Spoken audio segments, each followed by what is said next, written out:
Gaya hidup frugal living yang kami hidupi dan bicarakan sering memancing pro dan kontra. Salah satunya adalah orang-orang yang bilang bahwa lebih baik meningkatkan penghasilan daripada hidup hemat. Nah, di video ini kita mau bahas mending mana sebenarnya. Nonton terus ya.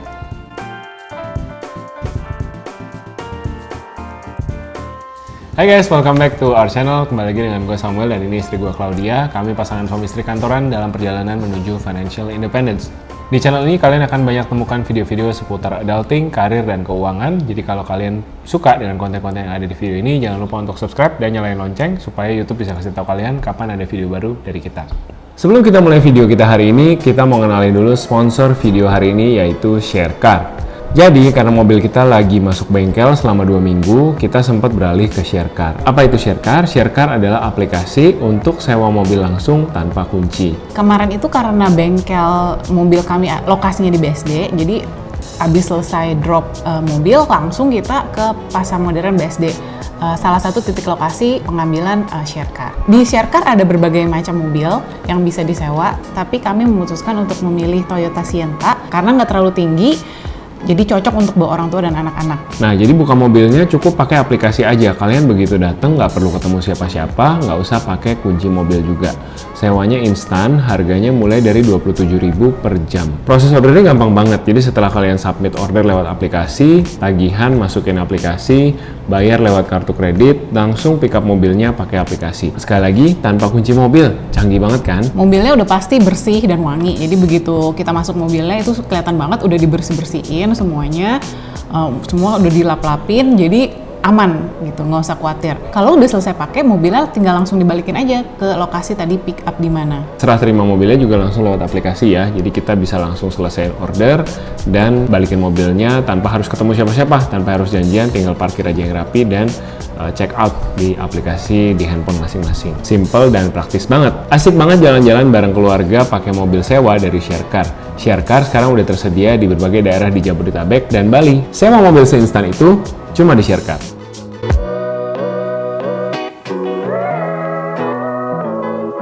Seperti teman-teman yang udah ngikutin kami di Instagram maupun di YouTube channel ini pasti tahu kalau kita sedang dan akan terus menjalani gaya hidup yang namanya frugal living, yaitu hidup cermat, hidup hemat untuk mencapai kebebasan finansial. Nah, salah satu kritik dari gaya hidup ini gitu ya, bahwa ada yang bilang bahwa sebenarnya tidak kalah pentingnya atau bahkan lebih penting untuk meningkatkan penghasilan dibandingkan hidup hemat. Katanya kalau kita meningkatkan penghasilan, maka ya dengan seiring meningkatnya penghasilan maka kita nggak perlu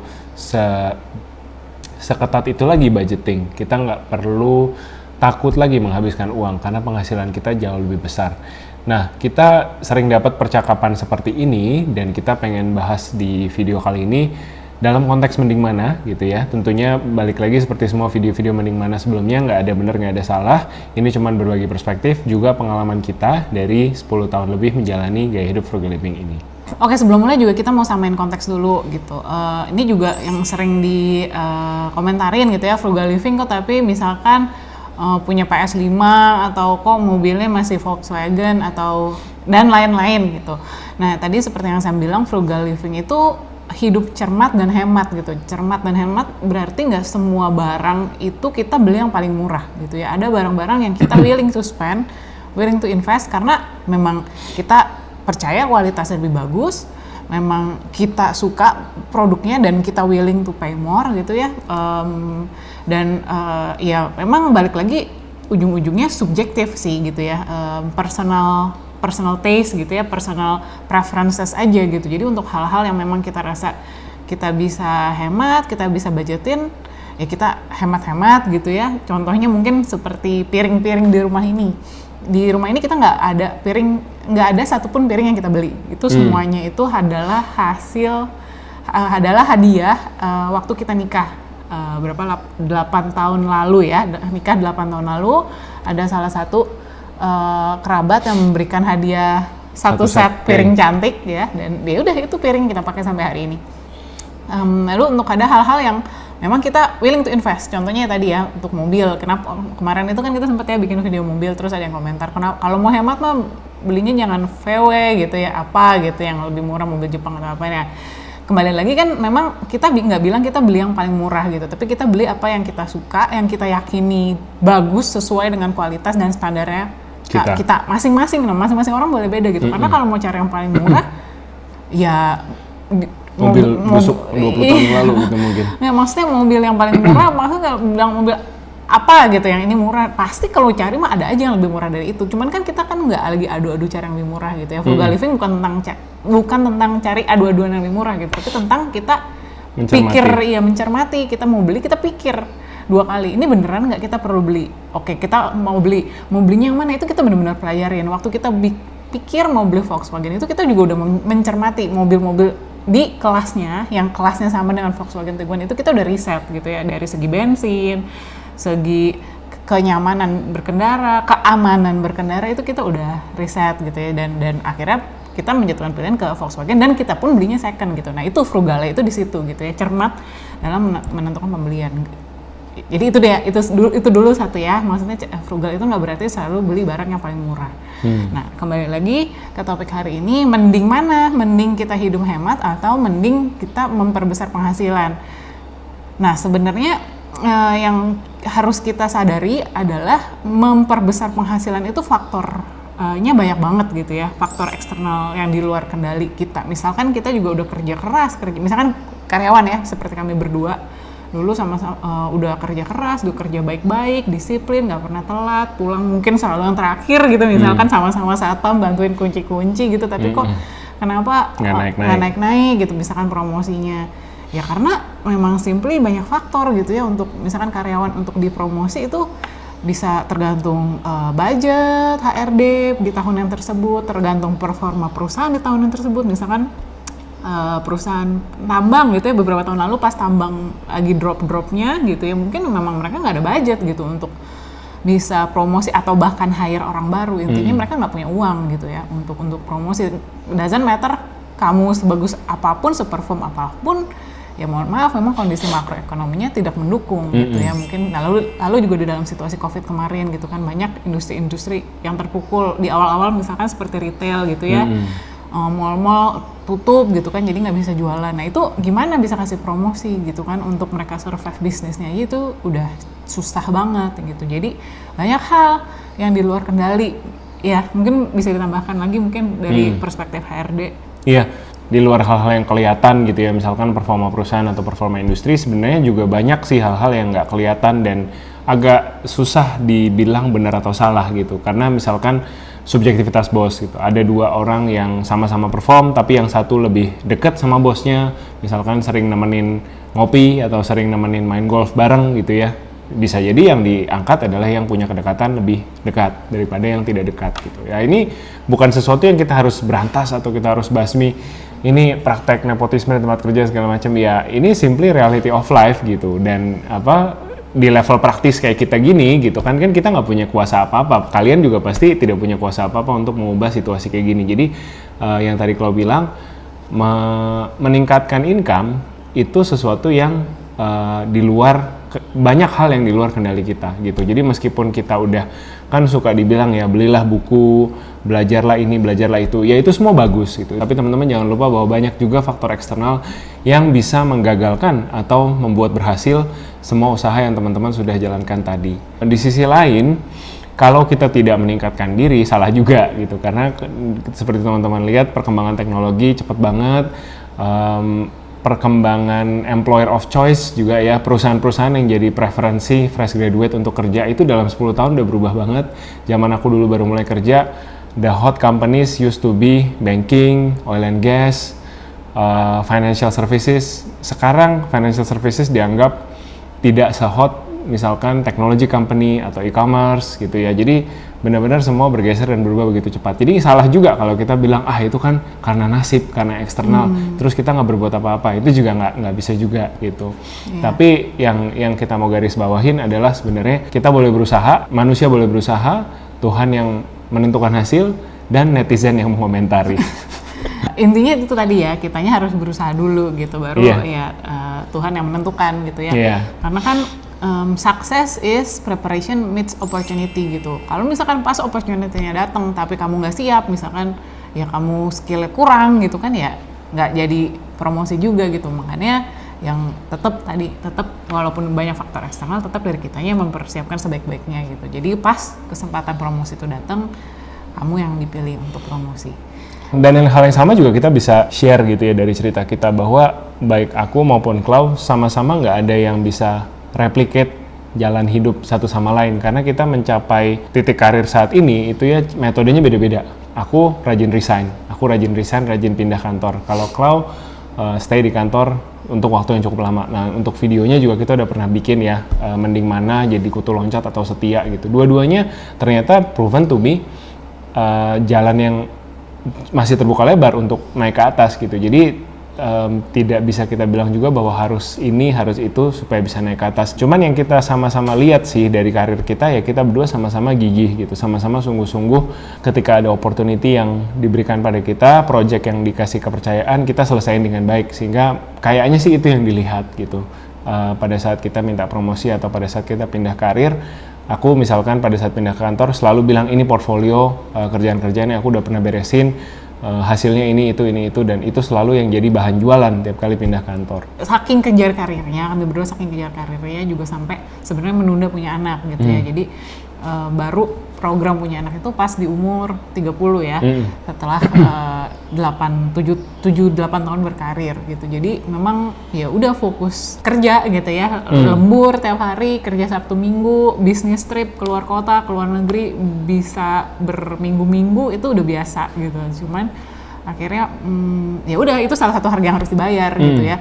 Jadi kita komit bener-bener full 100% fokus ke kantor, walaupun udah nikah pun ya udah tetap fokus masing-masing di karir masing-masing gitu sampai waktu umur 30 baru memutuskan untuk mencoba punya anak. Nah itu tadi ya untuk memperbesar income. Nah tapi menurut kami yang lebih bijak adalah tentu saja untuk mengontrol pengeluaran gitu, karena tadi itu ya untuk meningkatkan penghasilan itu faktor eksternalnya yang di luar kontrol kita itu banyak banget gitu. Tapi kalau untuk mengatur pengeluaran itu 100% di diri kita sendiri gitu ya.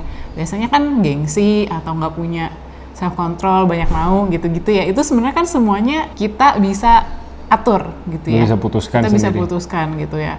Misalkan kita banyak mau, ya kita bisa memutuskan hari ini mau berubah. Saya mau berhenti banyak mau gitu. Itu bisa gitu kan. Terus misalkan gengsian gitu kan, hidup di ibu kota gimana sih gitu kan, apalagi kalau ngantornya di SCBD gitu kan, kalau kata Sam gitu. Itu juga sebenarnya adalah suatu pilihan gitu kan, karena nggak semua pekerjaan sebenarnya menuntut kita untuk tampil keren gitu ya. Mungkin ada kerjaan-kerjaan yang harus penampilannya wow gitu kan, sales gitu misalnya, PR marketing yang dilihat orang. Iya, karena ketemu klien, merepresentasikan perusahaan harus kece gitu kan. Untuk perusahaan-perusahaan retail fashion gitu misalkan, itu memang suatu tuntutan. Tapi banyak juga industri-industri sebenarnya ya nggak usah keren-keren, santai aja juga nggak mempengaruhi KPI kamu gitu. Jadi atau kalaupun memang harus keren, banyak opsi sebenarnya untuk bisa saving budget gitu ya. Mungkin beli barang lokal atau beli bekas mungkin gitu, atau ya apapun sebenarnya caranya. Makanya frugal living itu bukan semata-mata yang paling hemat murah doang atau murah doang gitu, tapi gimana kita bisa cermat gitu menyiasati hidup kita dengan kebutuhan yang ada gitu. Misalkan ya butuh penampilan kece, mungkin nggak gua minjem dulu nih, ini kan cuma untuk satu kali photoshoot, gua nggak perlu sebenarnya beli jas 1 juta rupiah ini gitu. Gua bisa nih minjem sama adik gua, badan kita sama, ya udah gua minjem aja misalkan. Jadi conscious choices ini yang akhirnya bikin kita bisa sedikit-sedikit berhemat, lama-lama jadi banyak penghematannya. Nah, untuk bisa mengatur pengeluaran ini kembali lagi harus diawali dengan budgeting gitu ya.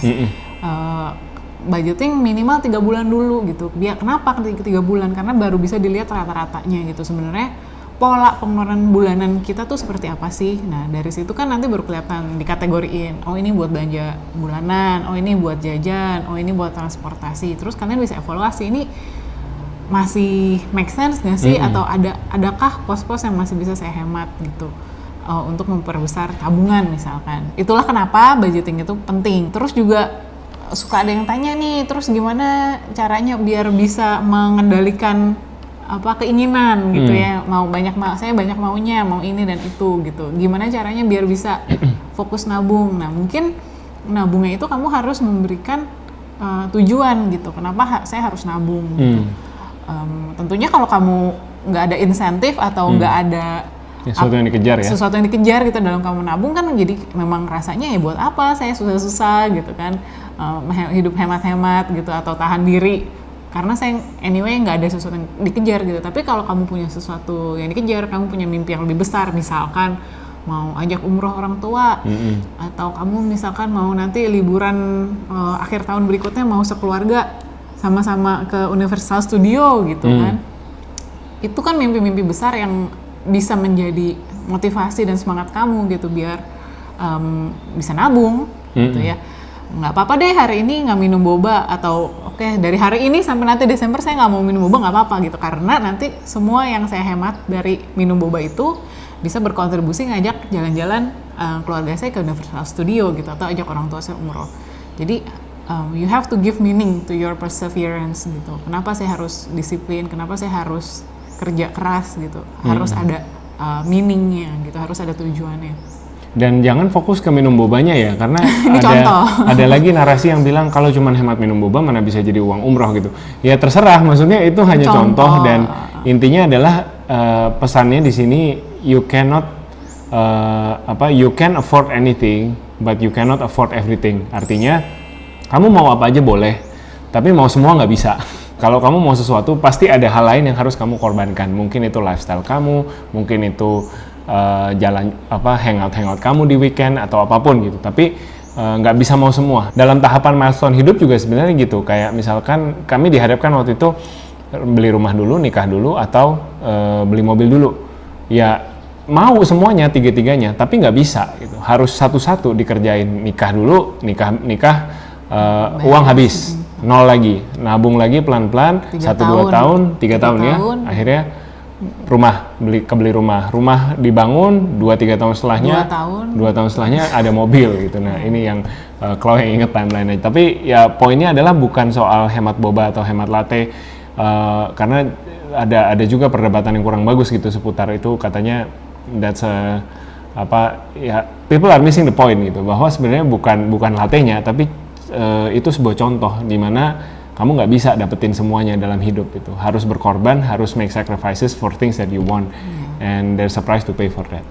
Contohnya gitu. Mungkin ya buat kami berdua dulu dari awal karir sampai hari ini ya, sampai hari ini gitu. Kalau misalkan makan di kantor, makan siangnya di kantor ya itu kita bawa dari rumah bekal gitu. Jadi biasanya sih malam sebelumnya masak agak banyak, udah dikotak-kotakin gitu, ditaruh di lunchbox, ditaruh di kulkas, besok paginya tinggal sebelum kantor tinggal ambil bawa, panasin di microwave kantor gitu. Ya itu sebenarnya salah satu cara berhemat. Mungkin ada yang bilang, ya makan siang berapa sih budgetnya gitu. Wah jangan salah gitu, kalau kalian kantornya dulu saya sempat kantor di area Plaza Senayan. Wah itu kalau misalkan nggak kuat-kuat iman gitu ya, tiap kali turun sama teman-teman atau sama sama teman-teman kantor gitu diajak makan siang, dengan mudahnya bisa habis 100-200 ribu sekali makan gitu. Sedangkan 100-200 ribu itu kalau kita buat beli groceries itu dapat seminggu ya, bisa buat berdua sekeluarga. Ya bisa buat sekeluarga. Jadi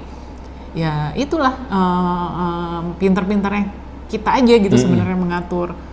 Bosan nggak makan bekal terus? Ya ada saat-saatnya kita bosan gitu, cuman ya kita kembali lagi gitu kan, oke, kenapa sih saya bawa bekal? Karena saya mau hemat, karena saya mau sehat, karena saya nggak mau kalap kalau makan di luar gitu, jadi banyak bosannya. Ya udah, hal-hal itu yang jadi motivasi atau pengingat kita gitu ya di saat-saat udah mulai bosan dan suntuk gitu makan bekal terus setiap hari. Dan tadi juga di awal Klau sempat bilang bukan selalu beli yang paling murah. Jadi kami juga tahu cara menikmati hidup. Kami juga punya budget untuk jalan-jalan, nyobain restoran baru atau kafe baru yang kami lihat di Instagram. Tapi artinya kami lakukan hal tersebut tidak secara impulsif gitu. Lagi muter-muter nih di daerah BSD gitu, tiba-tiba ada lihat apa di pinggir jalan, mampir gitu. Kami hampir tidak pernah lakukan itu. Jadi biasanya itu lewat Instagram atau lewat rekomendasi teman, dapat info, kami riset dulu. Terutama sekarang ada Hana, ini ramah anak apa enggak tempatnya, ada baru baby chair enggak, ada baby chair enggak, ngerokok ada yang non smoking area enggak gitu ya, panas enggak tempatnya dan segala macam, baru kami pergi gitu. Nah jadi memang semuanya terplanning Sehingga kita pun juga bisa estimasi gitu, kira-kira dalam sebulan itu kita berapa kali sih mau makan di luar, dan karena tadi udah terbiasa budgeting, jadi kalau udah habis budgetnya ya jangan makan di luar lagi gitu. Kalau misalkan minggu ini dirasa Sabtunya makan di luar, minggunya ya udah kita makan di rumah. Atau misalkan ya udah kita mau ada big trip nih minggu depan libur panjang, Sabtu Minggu ini kita di rumah dulu deh ngabisin isi kulkas misalkan gitu. Jadi diusahakan ya tadi balik lagi, frugal living is not about it's not always about saving the most money, it's about being taktis ya, menjadi cermat dengan hidup kita, sehingga setiap keputusan yang kita buat itu memaksimalkan outcome-nya gitu ya. Outcome-nya apakah itu apapun itu gitu. Kita mau kurus, kita mau dapat financial independence, kita mau sehat, pokoknya kita mencermati pilihan-pilihan yang kita lakukan tiap hari. Jadi bukan berarti kita sekarang udah ada di sini nih, tahun ini hampir pasti kita biasa bebas finansial, terus kita ya udah lega gitu, kita bisa 2 kali lipat, 3 kali lipat pengeluaran, ya nggak juga gitu, karena frugal living itu sesuatu yang kita jalanin tiap hari. Ya, maraton ya sampai akhir hidup. Sampai akhir hidup. Ya itu sebenarnya gaya hidup gitu, jadi jangka panjang, bukan kayak oke, hemat biar kejar financial independence, terus udah hit angka financial independence door gitu langsung tidak terkontrol gitu. Karena jangan salah, itu juga tadi ya, financial independence itu bukan bebas sebebas-bebasnya gitu, tapi itu bebas dalam batas-batas yang kita sendiri tentukan. Batasannya apa? Ya, batasannya itu adalah pengeluaran bulanan gitu ya. Jadi misalkan kita tetapkan saya mau pengeluaran bulanan sebulan berapa? 5 juta, 10 juta, 15, 20, mungkin kan tiap orang beda-beda. Maksudnya gaya hidupnya beda, terus jumlah anggota atau tanggungannya beda gitu. Jadi ya kita nggak bisa bilang gitu ya yang ideal berapa gitu, karena tiap orang pasti punya masing-masing pertimbangannya. Tapi ya itu tadi, kalau memang sudah ditentukan saya sebulan mau katakanlah 10 juta, ya udah komitmen di 10 juta. Nanti pas udah financial independence pun tetap harus komit di 10 juta gitu. Karena memang ya seperti itu cara mainnya gitu ya. Kalau misalkan kamu lebih dari 10 juta nggak jadi financial independence, karena nanti rumus angkanya beda lagi gitu. 4% rule-nya nggak dapat. Kalau yang tanya 4% rule hitungnya gimana? Ada videonya di sini, nonton sendiri. Gitu. Oke. Nah, kemarin itu sebenarnya ada pertanyaan bagus di Instagram gitu. Misalkan saya single mother, pengeluaran bulanan saya sebulan 30 juta. Terus ya gimana dong saya mau retire early? Nah, yang bisa dilakukan adalah pertama, yang paling gampang nih, yang di dalam kontrol kita, kamu bisa nggak kurangin pengeluaran bulanannya itu kan paling di dalam kontrol kita itu tadi ya, semuanya kita maksudnya sebenarnya kalau kita ngomongin sandang pangan papan gitu di ibu kota berapa sih gitu ya, makan yang 4 sehat 5 sempurna itu kan sebenarnya mahal kan, nongkrongnya gitu ya, gaya hidupnya gitu. Tapi kalau kita memilih misalkan restoran-restoran rumahan bahkan gitu ya, atau kita masak sendiri bahkan, itu bisa jauh lebih hemat gitu kan. Jadi sebenarnya untuk hidup sehat, hidup layak, sebenarnya butuhnya berapa sih kan, angkanya pasti nggak sefantastis itu gitu. Tapi let's say for whatever reason kalian nggak mau menurunkan gaya hidup, pokoknya saya tetap mau pengeluarannya tetap di 30 juta. Gitu. Kalau gitu cara kedua adalah kamu bisa nggak cari tambahan penghasilan tadi ya. Balik lagi ke judul video ini gitu kan, mending mana kamu berhemat atau cari tambahan penghasilan. Iya, tambahan penghasilan kan bisa macam-macam. Tadi itu kamu bisa cari promosi di kantor gitu kan, it's not up to you gitu ya. Walaupun kita udah memberikan yang terbaik, bisa aja kantor belum bisa memberikan promosi, belum bisa memberikan kenaikan gaji, itu bisa aja gitu ya. Realitanya seperti itu. Atau kamu misalkan, kalau gitu saya mau cari penghasilan tambahan, maksudnya mau double job gitu ya, mau jadi guru les kah, atau mau jadi freelancer kah, ya boleh aja. Kamu kuat, sanggup gitu kan, waktunya, apalagi kalau udah punya keluarga, apakah rela gitu waktu keluarga itu kamu kurangin untuk ambil pekerjaan tambahan. Kalau kamu nggak rela, ya maka pilihan terakhirnya ya udah kembali lagi ke tadi yang financial independence ya nanti lagi aja gitu, kita ngomongin ya nanti gitu, karena sebenarnya nggak usia pensiun kan 58 gitu ya, nggak semua kok harus bisa mencapai angka financial independence lalu lantas pensiun ini di umur 30 gitu. Kalau di umur 40 juga nggak apa-apa, umur 45 juga nggak apa-apa gitu kan ya. Itu tadi makanya semuanya itu di dalam apa ya? Di dalam tangan kamu sendiri gitu. Kamu menentukan sendiri kamu mau hidup seperti apa, mau gaya hidup seperti apa gitu. Ya nggak apa-apa kamu pengeluarannya terus 30 juta sebulan gitu kan, hidupnya misalkan ya cukup mewah gitu ya kalau bisa dibilang. Mungkin kan kalau 30 juta misalkan tanggungannya cuma 2 orang, 3 orang gitu ya, dengan diri kamu sendiri kan berarti hidupnya cukup mewah gitu ya.